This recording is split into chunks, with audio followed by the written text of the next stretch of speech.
একটি সূরা প্রতি রাতে নিয়মিত পাঠ করলে চতুর্দিক থেকে আপনার ইনকাম আসতে থাকবে, চতুর্দিক থেকে আপনার হাতে টাকা আসতে থাকবে।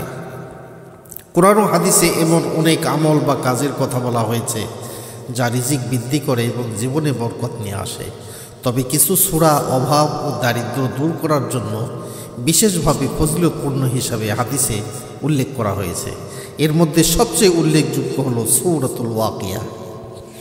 আব্দুল্লাহ ইবনে মাসউদ রাদিয়াল্লাহু তাআলা থেকে বর্ণিত, রাসূল পাক সাল্লাল্লাহু আলাইহি সাল্লাম বলেছেন, যে ব্যক্তি প্রতি রাতে সূরা ওয়াকিয়া পাঠ করবে সে কখনো অভাবে পড়বে না।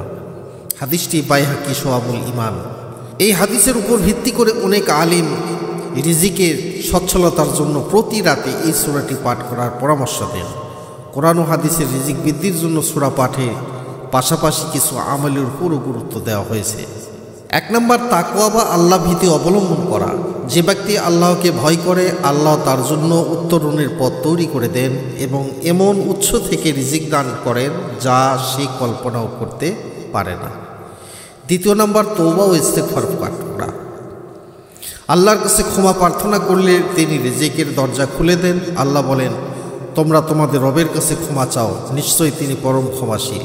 তিনি তোমাদের উপর মুষলধারে বৃষ্টি বর্ষণ করবেন, তোমাদেরকে ধন সম্পদ ও সন্তান সন্ততি দিয়ে সাহায্য করবেন।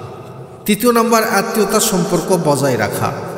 আত্মীয় স্বজনের সাথে সুসম্পর্ক বজায় রাখলে আল্লাহ হায়াত ও রিজিক উভয় বাড়িয়ে দেন। তারপরে দান সদকা করা। আল্লাহ রাস্তায় ব্যয় করলে তিনি তার প্রতিদান দেন এবং তিনি শ্রেষ্ঠ রিজিক দাতা। আল্লাহর উপর ভরসা তাওয়াক্কুল করা। আল্লাহর উপর পূর্ণ আস্থা রাখলে তিনি পাখির মতো রিজিকের ব্যবস্থা করে দেন, যারা খালি পেটে বাসা থেকে বের হয় এবং ভরা পেটে ফিরে আসে। নিয়মিত নামাজ আদায় করা। সময় মতো নামাজ আদায় করলে আল্লাহ রিজিকের দরজা খুলে দেন। সুতরাং সূরা আল ওয়াকিয়া নিয়মিত পাঠ করা এবং উল্লিখিত আমলগুলো নিষ্ঠার সাথে পালন করাটাই কোরআন ও হাদিসের আলোকে রিজিক ও আর্থিক সচ্ছলতা লাভের সঠিক পন্থা। আমরা এই আমলগুলি করব, তাহলে আমাদের রিজিক আল্লাহ পাক আল্লাহর পক্ষ থেকে দিবেন।